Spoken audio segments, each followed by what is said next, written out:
வெளியேற்றப்பட்டார்கள். அன்று கவனஈர்ப்பு தீர்மானம் பல மாமன்ற உறுப்பினர்கள் கொடுத்திருந்தார்கள். அதிமுகவை சேர்ந்த அக்ரிஎஸ்எஸ் கிருஷ்ணமூர்த்தி அவர்களும் அந்த கவனஈர்ப்பு தீர்மானம் கொடுத்திருந்தார்கள். இந்த அரசு உடனடியாக அதற்கு சீரோவரில் எப்போதும் வழக்கம் போல் கவனஈர்ப்பு தீர்மானம் என்பது கேள்வி நேரம் முடிந்ததும் எடுத்துக்கொள்ளப்படும். அந்த வகையில் கேள்வி நேரம் முடிந்தவுடன் அது எடுத்துக்கொள்ளப்பட்டது. அன்று அவர்கள் இது போன்ற செயலில் அவையினுடைய நன்மதிப்புக்கும் அவையினுடைய செயல்பாடுகளுக்கும் மரபுக்கும் மாண்புக்கும் இடையூறாக திருக்குறள் வாசித்து முடித்ததும் மக்கள் பணியாகிய வினாக்கள் விடைகள் நேரத்துக்கு கூட அவர்கள் காத்திருக்காமல் இப்படிப்பட்ட நடவடிக்கைகளில் ஈடுபட்டதால் அன்று முழுவதும் அவர்களை அவை நடவடிக்கையிலிருந்து வெளியேற்றினேன். ஆனால்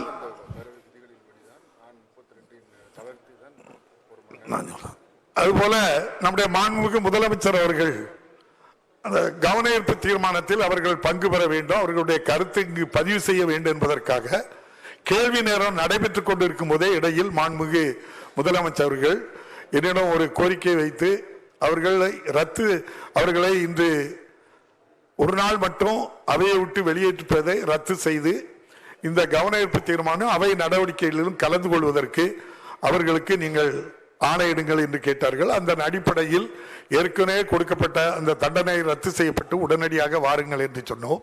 அவர்கள் இந்த அவைக்கு வரவில்லை. இந்த அவையிலே மற்ற மாமன்ற உறுப்பினர்கள் எல்லா கட்சியைச் சேர்ந்த உறுப்பினர்களும் அந்த விவகாரத்தை பற்றி இங்கு பேசி மாண்புமிகு முதலமைச்சர் அவர்களும் தெளிவான அதற்குரிய பதிலையும் சொல்லியிருக்கின்றார்கள். இன்னும் சொல்ல போனால் மாண்புமிகு முதலமைச்சர் அவர்களுடைய முகத்தை பார்த்தாலே உங்களுக்கு தெரிந்திருக்கும். அவ்வளவு தன்னுடைய குடும்பத்தில் ஏற்பட்ட ஒரு சோக நிகழ்வாக நினைத்து கூட மிக வேதனையோடு அதை ஒவ்வொரு குடும்பத்துக்கும் என்ன தேவை என்பதை அறிந்து அதை இங்கு அறிவிப்பாக அனைவருக்கும் சொன்னார்கள்.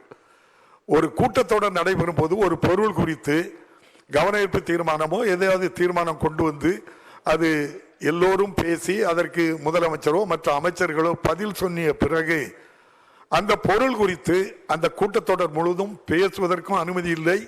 அதை எடுத்துக்கொள்வதும் சபை மரபல்ல, அது ஒருபோதும் எடுத்துக்கொள்ளப்பட மாட்டாது. இது முன்னாள் முதல்வராக 4 ஆண்டு காலம் பணியாற்றிய மாண்புமிகு பிரதான எதிர்க்கட்சி தலைவர் ஐயா எடப்பாடி பழனிசாமி அவர்களுக்கு நன்றாக தெரியும். அவர்களோடு இருக்கின்ற பல மூத்த அமைச்சர்களாக இருந்தவர்கள் கூட அங்கே இருக்கின்றார்கள். எதற்காக இந்த புறக்கணிப்பை தொடர்ந்து செய்கிறார்கள் என்று யாருக்கும் தெரியவில்லை. அவர்கள் கள்ளக்குறிச்சி சம்பவத்துக்கு ஏற்பட்ட மன வேதனையோடு அவர்கள் இருந்தது போல் எனக்கு தெரியவில்லை.